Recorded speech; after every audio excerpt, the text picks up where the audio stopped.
From tornadoes in February to record-breaking heat and droughts, 2024 was a year of weather extremes for Wisconsin. The weather always shapes our days, but this year gave us many moments that shaped our seasons. For some, it reshaped their lives.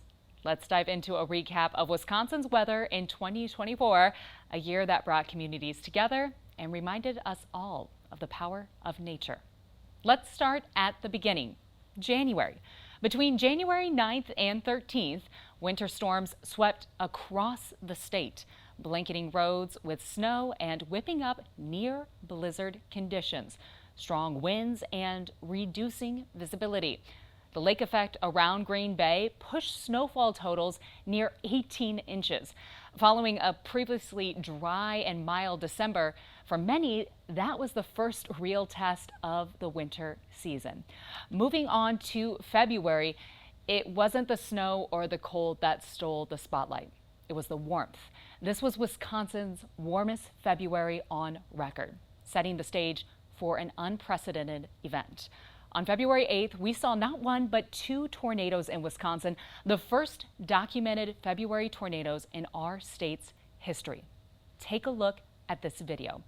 An EF1 in Albany damaged trees and structures, and an EF2 in Evansville packed winds of 120 miles per hour and traveled more than 26 miles. The unusual warmth provided the fuel for these storms. Warmer air holds more moisture, something we just don't usually see in February. It created perfect conditions for severe weather, and seeing this is a stark reminder that extreme events are becoming more numerous and less bound to seasonal norms. Now, meteorological spring started in March. The month brought a mix of unseasonably warm temperatures. For example, La Crosse actually hit 74 degrees on March 3rd. That is significantly above the typical 39 degrees that we see on that date.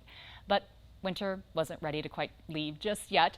The second half of the month, the lion after the lamb, that brought cooler temperatures and a little late season snow. A reminder that March is a month of transition. Still, that snow just wasn't quite enough to make up for the mild start.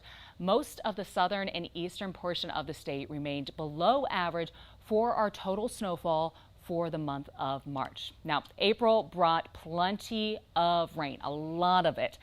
In southern Wisconsin, some areas actually saw precipitation totals well above average, causing rivers like the Rock and the Fox River to swell. The flooding was driven by a combination of saturated soils from March's thaw and some heavy rain events. Madison recorded actually over 3.5 inches of rain in April, plus 6 inches of snow. As high rain events become more common, warnings like this are actually worth repeating. As the signs usually say, turn around, don't drown. So if you see water, you should turn around and find an alternate route. And the April showers led to more of this, more May showers, as seen here in a time lapse over the capital city. But May also brought significant severe weather. A tornado outbreak produced multiple tornadoes across Wisconsin, including 18 tornadoes on May 21st. This tornado outbreak was part of a larger system that impacted the entire Midwest. 3 more tornadoes on May 26th pushed the total for the year at the time to 25 tornadoes. That's above our average of 23 annual tornadoes per year, and we weren't even halfway through 2024. But remember, significant wind damage doesn't always come from a tornado. A lot of people don't realize that even just regular thunderstorm winds, which we call straight line winds, can sometimes be just as strong, rivaling the magnitude of a weak tornado. So it's important, just severe thunderstorm warning, don't treat that as any less important than a tornado warning, because sometimes those winds can reach 70 to 100 plus miles per hour. All of those warnings should be taken seriously. Meteorological summer began with a soggy start in June. Though June weather often does include sunny days for summer fun, this year June was notably very wet. Precipitation totals were well above average across the state. And while this likely led to many plans being canceled, there was a silver lining. All of the rainfall almost entirely eliminated the lingering drought conditions in Wisconsin. While the rain helped restore soil moisture, it wasn't all good news. The heavy rain often led to scenes like this. Severe thunderstorms brought flash flooding to parts of central and western Wisconsin. Additionally, June saw several more recorded tornadoes, including 2 EF2s on June 22nd, one near Argyle and one near Janesville. July brought a few more rounds of severe weather and a different kind of impact from the skies. Wildfire smoke. Not nearly as severe as what we saw in 2023, but still for several weeks, smoke from Canadian wildfires turned skies hazy and reduced air quality, and it raised concerns for many. The smoke prompted advisories and affected outdoor events statewide. It's also a stark reminder of how our atmosphere is all connected and how distant events hundreds, even thousands of miles away, like wildfires in Canada, can have a direct impact here at home.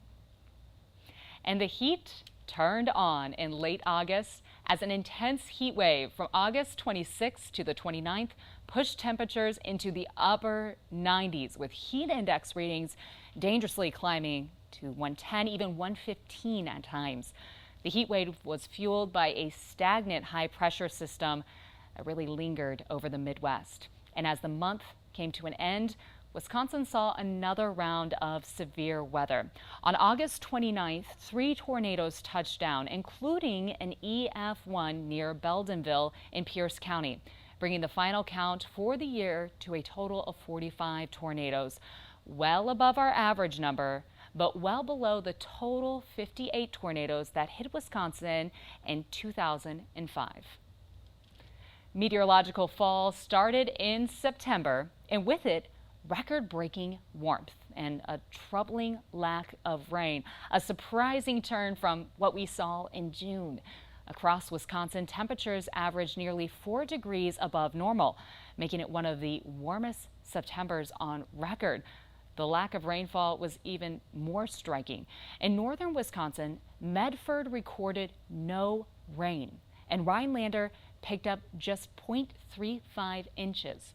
Despite all of that rain that we did see in the spring and early summer, drought conditions started to creep up again, and by the end of the month, 13% of the state was classified as abnormally dry. And then we moved into a dry October, just exacerbating the drought conditions. This also impacted fall colors across the state. Due to the drought, many areas saw more yellows, just like you're seeing here on your screen, than vibrant reds or oranges in the fall colors. And the color peak window was also just a little short. Now, by the end of October, winter did try to start to move in. The first snow of the season was recorded in northwestern Wisconsin at the end of the month, but the onset of winter was delayed through November. Temperatures stayed above average and snowfall was below normal. Eau Claire measured just over 2.5 inches in November, and La Crosse reported only a trace amount, marking the first November without measurable snowfall in La Crosse since 2017. This mild November marked the 7th straight month of above average temperatures in Wisconsin. But finally, meteorological winter started in December, and the month did bring snow, a brief cold snap, and a white Christmas for most of the state. However, the year did wrap up with well above normal temperatures and steady rain, which dissolved much of that lingering snowpack. Globally, 2024 was the warmest year on record. From warmer autumns delaying the start of winter to severe storms popping up at atypical times. These changes are shaping how we prepare for the future. What's driving these changes? A major factor is our warming atmosphere. A warmer atmosphere holds more moisture, which fuels heavier rain events and more intense storms. That's not a matter of opinion, that's a fact. At the same time, higher temperatures can exacerbate drought conditions by increasing evaporation and reducing soil moisture. This duality, more rain in some areas and less in others, played out vividly in Wisconsin this year. I would be remiss to talk about a warming climate and not include a note from someone as passionate about the science and impact as I am. So before we wrap things up, here's 27 Storm Track Senior Chief Meteorologist Bob Lindmeyer. As Dana stated, there's no question that the atmosphere is warming and that 2024 will be the warmest on record, both locally and for the world. This heating has made our atmosphere more volatile. One way we see this volatility is in more frequent and extreme weather events. Climate scientists overwhelmingly agree that this warming is human-caused, primarily from the burning of fossil fuels. What's the solution? Keep fossil fuels in the ground. While the transition from fossil fuels to renewable energy is happening and accelerating, it's still not happening fast enough. It's incumbent upon all of us to do everything we can to make this transition to renewable energy occur as fast as possible. The technology is there. The question is, do we have the political will?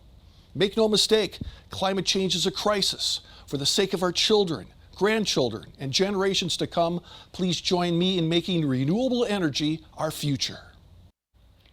Looking ahead to 2025, one thing is certain.